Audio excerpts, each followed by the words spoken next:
Meus queridos amigos, quero saudá-los com a graça e a paz de Jesus e convidá-los a pensar comigo um pouquinho durante alguns minutos em alguns fatos importantes que nós encontramos na Palavra de Deus. Serão apenas 3.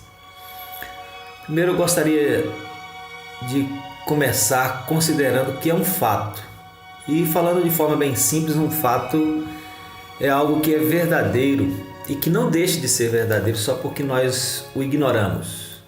Às vezes nós ignoramos alguns fatos porque não sabemos mesmo, não tomamos conhecimento deles. Por exemplo, quem sabe que na Índia existe um vilarejo chamado Piplantri e que nesse vilarejo, todas as vezes que nasce uma menina, os aldeões plantam 111 árvores. Bem, se você não sabia, nem eu. E na verdade, eu só fiquei sabendo porque com essa reflexão em mente eu fui em busca de alguns fatos interessantes e desconhecidos da maioria de nós. Eu encontrei muitos, mas eu escolhi este e quero dizer para você que não é fake, está registrado na Wikipédia. Mas tem fatos que ignoramos, não porque não os conheçamos, mas porque não nos interessamos por eles, ou porque eles não nos agradam muito, então, como se diz, não queremos nem pensar nisso. E quanto aos fatos bíblicos, além de outros motivos para os ignorarmos, há também o interesse daquele que chamamos de o inimigo de nossas almas, de nos distrair quanto a eles. Mas eles são de importância maior, de importância vital. E nós seremos sábios. Você será sábio em não deixar que o inimigo te distraia e te segue quanto a eles. Então, prestemos atenção por uns instantes em alguns desses fatos que nós encontramos nas Escrituras. Como eu disse, serão apenas 3. O primeiro fato é o seguinte: você sabe quantos anos você tem, mas você não sabe quantos anos você ainda tem. Tiago, irmão de Jesus e líder da primeira igreja cristã, que foi a igreja de Jerusalém, um homem, portanto, de muita autoridade, quando ele escreveu sua carta, que foi escrita aos cristãos judeus que estavam dispersos por todo o Império Romano na ocasião, ele disse a certa altura assim: "E agora vós que dizeis, hoje ou amanhã iremos a tal cidade, lá passaremos um ano e contrataremos e ganharemos. Digo-vos que não sabeis o que acontecerá amanhã, porque o que é a vossa vida? É um vapor que aparece por um pouco e depois se desvanece, em lugar do que devias dizer, se o Senhor quiser e se vivermos, faremos isto ou aquilo." Então, vossa vida é como um vapor, disse Tiago. Um vapor que aparece por um pouco e depois se desvanece, isso é, some. No Salmo 103, os dias de nossa vida em termos de duração são comparados à flor do campo, que murcha e cai rapidinho. O Salmo 90 diz que os nossos anos se vão como um conto ligeiro, isto é, uma história pequena. É como as histórias que nós contamos para as crianças na hora de dormir. Ou é como aquela história para quem não está disposto a contar história, que é a história da vaca Vitória. Você conhece essa história? É assim: era uma vez uma vaca Vitória que caiu num buraco e acabou a história. Só isso. A nossa vida, no dizer do salmista, é mais ou menos assim. Outra figura interessante nós encontramos em Jó 9, que diz: "Os meus dias são mais velozes que um corredor."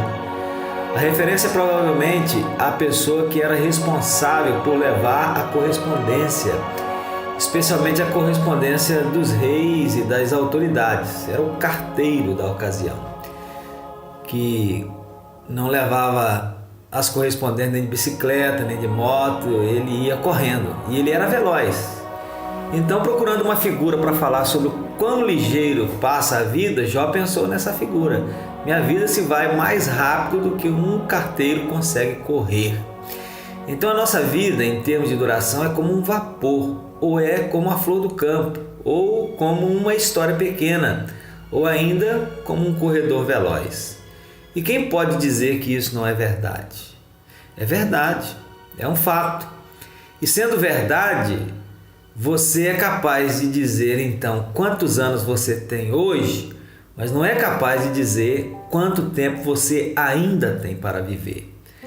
O cemitério, assim como a cidade, tem habitantes de todas as idades. Você pode ir lá e comprovar isso.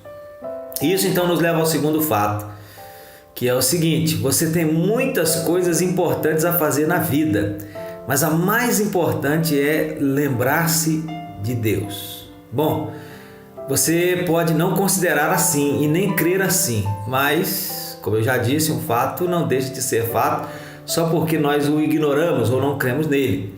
A Bíblia fala sobre esse fato em vários lugares e de diversas maneiras. Uma das referências é Eclesiastes 12, que diz: lembra-te do teu Criador nos dias da tua mocidade, antes. E aí no verso 1 vai dizer: antes que venham os maus dias e antes que cheguem os anos dos quais venhas a dizer, não tenho neles contentamento. E depois, mais adiante, vai dizer: antes que o pó volte à terra como era e o espírito volte a Deus que o deu.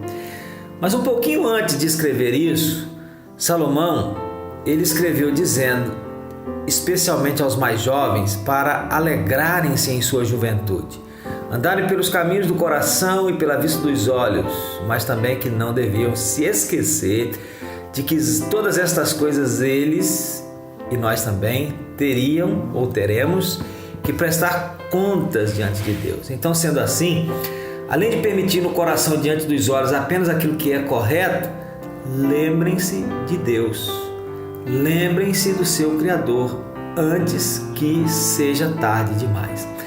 Então é um fato no qual devemos pensar. Você tem muitas coisas importantes a fazer na vida e até coisas não tão importantes, mas que você também tem o desejo de fazer. Entretanto, se você fizer estas coisas, mas esquecer-se de Deus, então um dia você vai estar diante de Deus não salvo, porém condenado.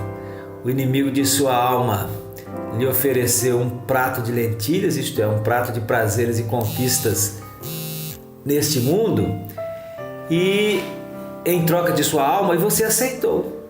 Fez como Esaú, que trocou o seu direito de primogenitura por um guisado de lentilhas, porque ele estava com fome. Ele estava ávido por algo que pudesse comer e não mediu as consequências de seu ato. Então lembre-se de Deus. Lembre-se de Deus agora, antes que seja tarde demais. Lembre-se de Deus agora e depois, porque você não sabe, conforme já vimos, se haverá para você um depois nesta vida. E o terceiro fato, que é também o último, apesar de eu até já ter dito, mas reforçando ainda mais, é que todos vamos nos encontrar com Deus e precisamos estar preparados. Deus disse a Israel através do profeta Amós lá no passado: portanto assim te farei, ó Israel, e porque isto te farei, prepara-te, ó Israel, para te encontrares com o teu Deus. E a Paulo, o Espírito de Deus inspirou a nos informar que todos devemos comparecer ante o tribunal de Cristo. Está lá em 2 Coríntios 5:10. Então nós precisamos estar preparados.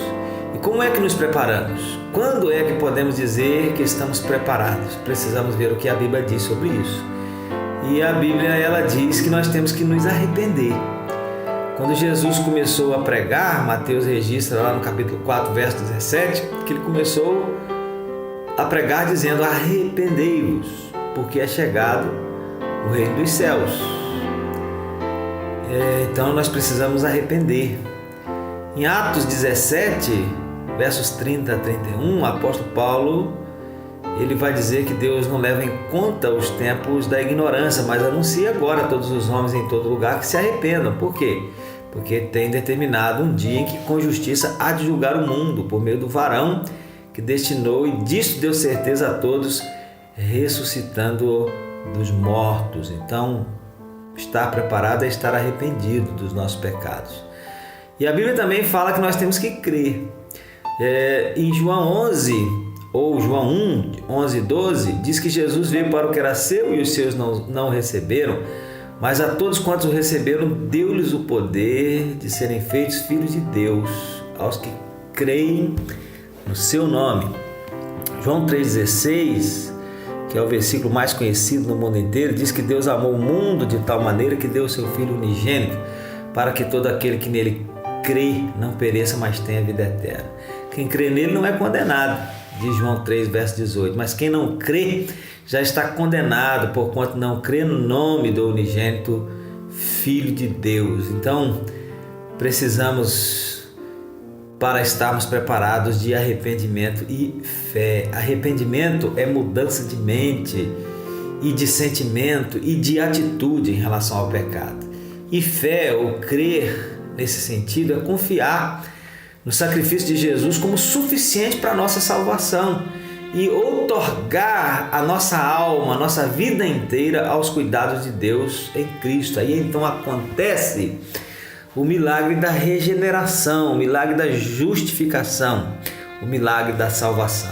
Vamos estar diante de Deus um dia para a prestação de contas. Precisamos estar preparados se não quisermos ser condenados à perdição eterna. E concluindo tudo isso, resumindo, relembrando, você sabe dizer quantos anos já viveu aqui, mas não sabe dizer quantos anos ainda viverá.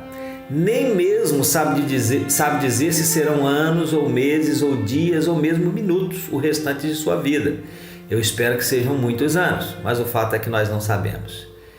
Você tem muitas coisas a fazer, coisas importantes até, mas a coisa mais importante é lembrar-se de Deus e viver para Ele. E um dia você vai se encontrar com Deus e precisa estar preparado. E para estar preparado você precisa de Jesus. Estes são fatos bíblicos. Você pode ignorá-los, você pode não crer neles, você pode até dar risadas desdenhando deles e de quem neles acredita e os anuncia. Mas eles permanecem sendo fatos e um dia para todos, até para os completos ateus, eles serão comprovados. Será tarde demais para muitos, mas serão comprovados. Eu espero que tal comprovação não aconteça tarde demais para você. Que Deus abençoe a sua vida. Em nome de Jesus. Amém.